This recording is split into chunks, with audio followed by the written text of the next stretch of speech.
42% од направените тестови за коронавирус во нашата држава излегле позитивни. Министерството за здравство информира дека ново заразени има 565 лица од 1325 тестирања.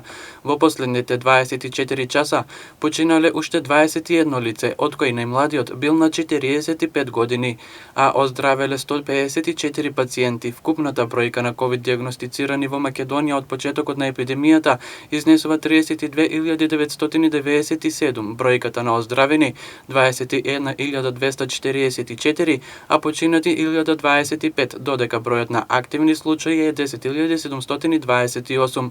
Моменталната состојба на хоспитализирани е искачен над 700 лица. Како нема да спречи? Како нема да спречи? Спречи како не? Значи проблемот ни е со кафичите што Највеќе. И маски не носат ништо, така се сели. Одишуваат се. Нали, што збора и можда и плунки да му излева да му праскат. И тоа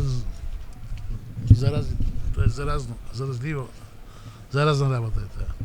Почитуваат се, те и ние си ги почитуваме. Само не ми се свега да се затворат. Нека си има вака дистанца по четворица. Тај што има многу пари, сака до 12. Тај што нема, и до 9 е многу за него.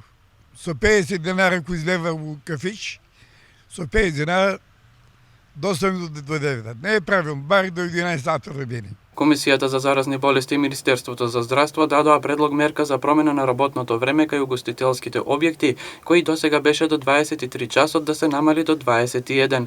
Од вчера исто така започна да се употребуваат и брзите тестови. Од најавените 13.000 пристигнати се 4.000, а останатите се очекува да бидат испорачани дополнително. Тие ќе бидат бесплатни за граѓаните и ќе бидат доставени до 13 болници низ Македонија. Од Министерството за здравство е најавено дека ќе биде набавена и дополнителна количина на брзи тестови.